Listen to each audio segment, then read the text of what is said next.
13 जनवरी 2006 Argentina. Police को खबर मिली कि 5 चोर बैंक को लूट रहे हैं, लेकिन चोरों का प्लान पूरी तरीके से उल्टा पड़ गया और अब 5 ही चोर बैंक में फंस गए थे। चोरों के पास बंदूकें थी और उन्होंने 23 बैंक के कर्मचारियों को बंधक बना लिया। दूसरी तरफ लगभग 300 पुलिस ऑफिसर ने चोरों को चारों तरफ से घेर लिया था, लेकिन अगर पुलिस छोटी सी भी गलती करते तो बात 23 लोगों की जान पे आ सकती थी। इसलिए पुलिस ने बुलाई थी अर्जेंटीना की special force the falcon group. Falcon group के कुछ कमांडो बैंक की छत पे चढ़ जाते हैं और स्नाइपर्स दूसरे बिल्डिंग से जो चोर दिख सकते हैं उनके ऊपर निशाना साधा। पुलिस अपना मिशन शुरू करने ही वाले थे, लेकिन तभी पुलिस से एक बहुत ही बड़ी गलती हो जाती है।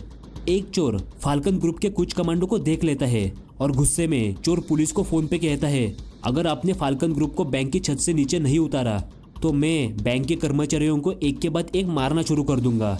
ये सारा कार्यक्रम लाइव टीवी पे चल रहा था और पूरा अर्जेंटीना इसको देख रहा था। अगर मुठभेड़ में कोई मर जाता तो सारी जिम्मेवारी पुलिस पे आ सकती थी। इसीलिए फाल्कन कमांडो को बैंक की छत से नीचे उतरना पड़ा, लेकिन चोरों ने फाल्कन ग्रुप के स्नाइपर्स को देखा ही नहीं। अचानक चोर एक अजीब सी डिमांड करते हैं।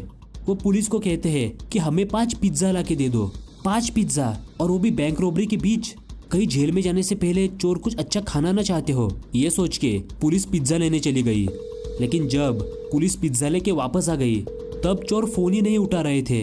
क्या जेल में जाने से पहले चोरों ने किसी की जान ना ले ली? ये सोच के फाल्कन कमांडो बैंक का दरवाजा तोड़ के बैंक के अंदर घुस गए और बिना समय गवाए एक के बाद एक बैंक के कर्मचारियों को बैंक से बाहर निकालना शुरू कर दिया। लेकिन यहाँ पे एक बहुत बड़ी प्रॉब्लम थी। पुलिस को नहीं पता था कि बैंक का कर्मचारी कौन है और चोर कौन। और पूरी बैंक छानने के बाद उनको एक कोने में सिर्फ चोरों की बंदूकें मिलती है और चोर बैंक से गायब हो चुके थे। क्या जिन बैंक के कर्मचारियों को पुलिस ने बाहर निकाला, क्या उनमें से कोई चोर था? अगर नहीं तो चोर गायब कहाँ हो गए? ये जानने के लिए आपको कुछ साल पीछे जाना पड़ेगा। साल था 2001 दिसंबर, जब रातों रात लोगों के पैसे उनकी बैंक में से गायब हो गए, क्योंकि अर्जेंटीना अपने इतिहास की सबसे बुरी इकोनॉमिक क्राइसिस से जूझ रहा था। महंगाई, बेरोजगारी और गरीबी ने लोगों का जीना हराम कर दिया था और इसी वजह से वहाँ के लोगों ने अपना सारा पैसा बैंक से निकालना शुरू कर दिया और इससे अर्जेंटीना की बैंक्स कंगाल होने लगी। लेकिन अपने इकोनॉमी को ठीक करने के बजाय वहाँ की गवर्नमेंट ने एक ऐसी पॉलिसी निकाली जिससे पूरे अर्जेंटीना में दंगे शुरू हो गए, द कोरालितो।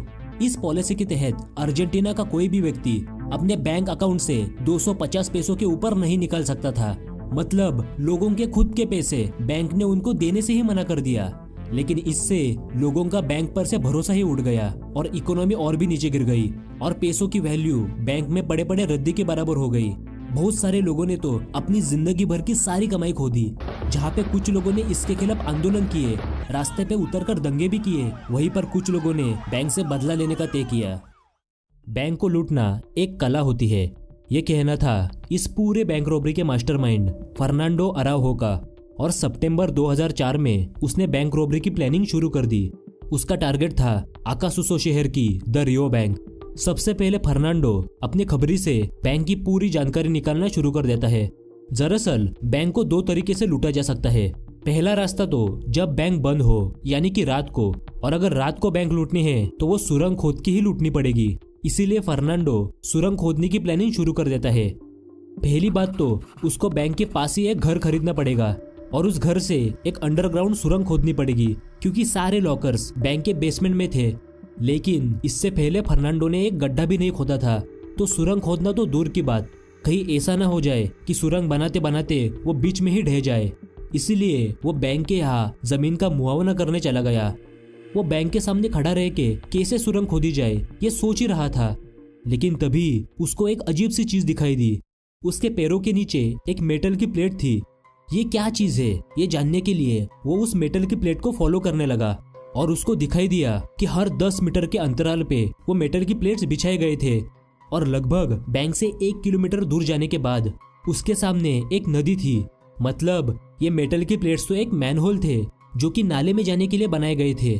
इसका मतलब बैंक के नीचे पहले ही एक बहुत बड़ा नाला है। फर्नांडो बिना कोई समय गवाए नाले के अंदर चला जाता है और थोड़ा अंदर जाते ही उसको पता लग गया था कि वो नाले के अंदर से बैंक तक सुरंग खोद सकता है। लेकिन अब क्या, नाले में तो ठीक से दिखाई भी नहीं दे रहा था, तो नाले के अंदर से बैंक तक सुरंग कैसे खोदी जाए, क्योंकि उसके लिए तो मेजरमेंट लेनी पड़ेगी, और मेजरमेंट लेते वक्त अगर आते जाते लोगों ने देख लिया तो चोरी शुरू होने से पहले ही खत्म हो जाएगी। इसीलिए फर्नांडो एक अजीब सी तकनीक का इस्तेमाल करता है। अगले दिन वो बैंक के सबसे नजदीक वाले मैनहोल के यहाँ साइकिल लेके चला गया।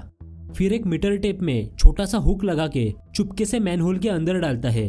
फिर साइकिल से मैनहोल से लेके बैंक तक साइकिल का टायर कितनी बार घूमेगा ये गिनता है, क्योंकि साइकिल के टायर का सरकमफरेंस कितने मीटर है और साइकिल का टायर मैनहोल से लेके बैंक तक कितनी बार घूमेगा, इससे मैनहोल से लेके बैंक तक का डिस्टेंस पता किया जा सकता है। आखिर में नाले के अंदर जाके वो मीटर टेप कहाँ पे है उसका पता लगाता है। इसी वजह से अब फर्नांडो के पास बैंक से लेके मैनहोल और मैनहोल से लेके नाला इसकी मेजरमेंट मिल चुकी थी। ऊपर से फर्नांडो ने कभी सपने में भी नहीं सोचा था कि जो कोटेंजेंट फॉर्मूला उन्होंने स्कूल में सीखा था उसका इस्तेमाल वो बैंक की चोरी करते वक्त करने वाला है, क्योंकि कोटेंजेंट फॉर्मूला का इस्तेमाल करके नाले से लेके बैंक तक किस एंगल पे और कितने मीटर सुरंग खोदनी पड़ेगी इसका पता कर लिया। लेकिन सुरंग खोदने का प्लान करना एक बात थी और बैंक तक सुरंग खोदना दूसरा चैलेंज, क्योंकि फर्नांडो जब फावड़े की मदद से सुरंग खोदने लगा तब एक बोतल जितनी साइज खोदने में ही कई घंटे निकल गए। तो फावड़ा और कुदल की मदद से ये काम लगभग नामुमकिन था। इसलिए उसने अपनी गाड़ी बेच के एक जनरेटर और न्यूमेरिक ड्रिल खरीद लिया ताकि सुरंग खोदने में आसानी हो। लेकिन इतनी महंगी मशीन का इस्तेमाल करने की वजह से कुछ ही दिन बाद उसके पैसे खत्म होने लगे। उसको पता लग चुका था कि ये काम उसके बस का नहीं है, इसलिए अब टाइम था गैंग को बड़ा करने का। फर्नांडो पहले तो अपने स्कूल के दोस्त सेबास्टियन बोल्स्टर, जो कि एक इंजीनियर था, उसको गैंग में शामिल करता है। उसके बाद डॉक, मारियो और बेतो को भी शामिल करता है, जो कि पहले से ही मंजे हुए क्रिमिनल्स थे। अब ये खेल बहुत ही बड़ा हो चुका था, जहाँ पे ये एक छोटी मोटी चोरी हो सकती थी, लेकिन अब ये एक बहुत ही बड़ी बैंक रॉबरी होने वाली थी। आने वाले कुछ महीनों में सारे चोर मिलके सुरंग खोदने लगे। ऊपर से 5 ही चोर एक दूसरे की हमेशा मदद करते थे। अगर कोई प्रॉब्लम भी आती तो वो आपस में मिलकर सॉल्व करते। ये काम लगभग 1 साल तक चलता रहा और उसमें ना जाने कितने लोगों ने इन चोरों को सुरंग में आते जाते देखा होगा। लेकिन ऐसे ही काम करते वक्त एक दिन जमीन बहुत ही हार्ड हो जाती है। उनको पता लग गया था कि अब उनके सामने दीवार थी, लेकिन उनको नहीं पता था कि दीवार के उस पार क्या है, क्योंकि अगर उनका कैलकुलेशन थोड़ा भी गलत हो गया तो वो गलती से बैंक लूटने की जगह पड़ोस वाले घर के बेसमेंट में पहुंच जाएंगे। लेकिन ये तो प्रॉब्लम की सिर्फ शुरुआत थी, क्योंकि बैंक के अंदर मोशन सेंसर्स होते हैं। अगर चोरों ने थोड़ी सी भी हलचल की तो अलार्म बजता और कुछ ही मिनट में पुलिस वहां पे आ जाती, तो उसको कैसे बंद करे। इसीलिए चोर एक स्पेशल सूट बनाने की कोशिश करते हैं जिससे मोशन सेंसर्स एक्टिवेट ना हो। लेकिन उनके सारे प्लान की धज्जियां तो तब उड़ गई जब उनको पता चला कि सारे लॉकर्स एक बहुत ही बड़े तिजोरी के अंदर होते हैं और बैंक बंद होने के बाद तिजोरी भी बंद कर देते हैं। तो तिजोरी कैसे खोले? एक के बाद एक दिक्कतें आ रही थी। इसलिए रात को बैंक लूटने का उनका ये आइडिया पूरी तरीके से बर्बाद हो गया और अब बैंक लूटने का सिर्फ एक ही तरीका बचा था, और वो था जब बैंक खुली हो, यानी कि दिन दहाड़े बंदूकों के साथ बैंक में घुसना और सारे बैंक के कर्मचारियों को बंधक बना के पुलिस आने से पहले तिजोरी लूट के भाग जाना। लेकिन यहाँ पे गलती की कोई गुंजाइश नहीं थी, क्योंकि बैंक के कर्मचारी के पास कोई ना कोई बटन रहता है जिसको दबाते ही कुछ ही मिनट में पुलिस वहां पे आ जाएगी। तो उनको कुछ ही सेकंड में पूरी की पूरी बैंक पर कब्जा करना था। लेकिन यहाँ पर भी एक बहुत ही बड़ी प्रॉब्लम उनका इंतजार कर रही थी, क्योंकि उन लॉकर को खोलने में 2 चाबी लगती है। एक चाबी बैंक के कर्मचारी के पास होती है और दूसरी चाबी लॉकर के मालिक के पास होती है। यानी कि बैंक का कर्मचारी भी बैंक के लॉकर्स को नहीं खोल सकता था और सारे लॉकर्स तोड़ने में कई घंटे लग जाते। तो आप क्या करें? उनको लगने लगा कि उनकी सारी मेहनत बर्बाद हो गई। जितना पैसा और टाइम लगाया था वो सारा बेकार हो गया। फर्नांडो इसके बारे में दिन रात सोचता रहा और कहता रहा शायद ये नहीं हो पाएगा। लेकिन एक दिन आशा की किरण जागी और उसके दिमाग में एक ऐसा आइडिया आ गया जो कि चोरी के इतिहास में किसी ने सोचा भी नहीं था। इसीलिए फर्नांडो नजदीक के साइबर कैफे में चला गया, ये जानने के लिए कि किसी ने इस टाइप की चोरी पहले भी की है या नहीं। उसका प्लान था कि क्या होगा अगर दोनों ही प्लान को आपस में जोड़ दिया जाए। मतलब दिन दहाड़े जब बैंक चालू हो तब बैंक में बंदूकों के सहारे घुस जाना और सारे लोगों को बंदी बनाकर बैंक को लूटना। और जब पुलिस आ जाएगी तब सुरंग का इस्तेमाल करना, बैंक के अंदर आने के लिए नहीं बल्कि बैंक से बाहर जाने के लिए। प्लान तो बहुत अच्छा था, लेकिन फर्नांडो नहीं चाहता था कि बैंक रॉबरी में बंदूकों का इस्तेमाल हो। इसलिए चोर एक बहुत ही बड़ा रिस्क लेते हैं, ऐसा रिस्क जहाँ पे गलती करना मतलब मौत से टक्कर। वो तय करते हैं कि वो बंदूकों की जगह खिलौने की बंदूकों का इस्तेमाल करेंगे, क्योंकि अगर चोरों के हाथों गलती से भी गोली चल गई तो लगभग सैकड़ों पुलिसकर्मी उनके ऊपर फायरिंग करना शुरू कर देंगे। तो फर्क ही नहीं पड़ेगा कि चोरों के पास बंदूकें थी भी या नहीं। ऊपर से वो और 2 दोस्तों को अपनी गैंग में शामिल करते हैं ताकि चोरी करने में और भी आसानी हो। चोरों ने सारी प्लानिंग पूरी सतर्कता के साथ की थी, इसी वजह से उनको अपनी प्लान पर पूरा विश्वास था और ये दुनिया की ग्रेटेस्ट रॉबरी बन सकती थी अगर चोर एक छोटी सी गलती नहीं करते। और 13 जनवरी 2006 को लगभग 500 दिन की प्लानिंग और 350 दिन की मेहनत के बाद चोर इस प्लान को अंजाम देना शुरू करते हैं। सुबह के 7 बजे सेबास्टियन द इंजीनियर नाले में से सुरंग के अंदर जाता है और दीवार के यहाँ बाकी चोरों का इंतजार करता है। अब बाकी चोर चुराई हुई गाड़ी लेके बैंक के यहाँ पहुंच गए। आगे बेतो और डॉग था और पीछे की गाड़ी में फर्नांडो अकेला बैंक के बाहर गाड़ी में ही बैठा रहा। पहले बेतो और डॉग बैंक के अंदर घुस जाते हैं, लेकिन सिक्योरिटी गार्ड ने तुरंत ही उनको सीसीटीवी की मदद से देख लिया और चोर बैंक में आने के कुछ ही सेकंड बाद अलार्म बज जाता है। अब पीछे नहीं मुड़ सकते थे। बेतो और डॉग बंदूकें दिखा के बैंक के कर्मचारियों को जमीन पे लेटने को कहा। दूसरी तरफ बैंक के पीछे के दरवाजे से मारियो और उसका दोस्त लुइस गाड़ी में आते हैं। फिर गाड़ी पार्किंग में लगाकर बैंक के अंदर बेटो और डॉग का साथ देने चले गए। अब बारी थी फर्नांडो की। वो गाड़ी से उठकर बैंक के अंदर चला जाता है, लेकिन उसने गाड़ी के इंडिकेटर चालू ही रखा ताकि पुलिस को लगे कि चोर भागने की कोशिश कर रहे हैं। अब फर्नांडो ने जैसा प्लान किया था हर चोर वैसे ही काम कर रहा था। अब बारी थी नेक्स्ट स्टेज की। अब मारियो और बेतो एक बंधक को लेके बेसमेंट में आ गए, क्योंकि वहां सिक्योरिटी गार्ड का रूम था और गार्ड के पास असली गन थी। इसलिए दरवाजे की कांच की खिड़की से मारियो सिक्योरिटी गार्ड को बाहर आने के लिए बोलता है, लेकिन सिक्योरिटी गार्ड बाहर निकलने का नाम ही नहीं ले रहा था। और ये बहुत बड़ी प्रॉब्लम थी, क्योंकि उसके सामने चोर बेसमेंट की दीवार नहीं तोड़ सकते थे। इसलिए बेतो बंधक को जोर से दरवाजे पे पटकता है और मारियो कहता है, मैं अभी जेल से बाहर आया हूँ और मैं वापस नहीं जाना चाहता। मैं वादा करता हूँ कि मैं तुम्हें नहीं मारूंगा, तो चुपचाप बाहर आ जाओ।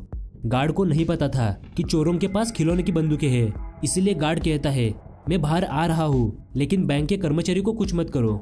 गार्ड रूम का दरवाजा खोलता है और अपने आप को चोरों के हाथों सरेंडर करता है, लेकिन चोर गार्ड को लेके गेट के पास आ गए और उसका फोन लेके उसको बैंक से बाहर निकाल दिया, यहाँ तक कि उसकी बंदूक भी उसको वापस दे दी। तब तक पुलिस वहां पे आ गई थी और उन्होंने बैंक को चारों तरफ से घेर लिया था। इसीलिए चोरों ने बेसमेंट के सारे कैमरे बंद करवा दिए और चोर सीधा बैंक के पार्किंग में चले गए और चोरी की कार से बैंक के पीछे का दरवाजा ब्लॉक कर दिया ताकि पुलिस वहां से अंदर न आ जाए।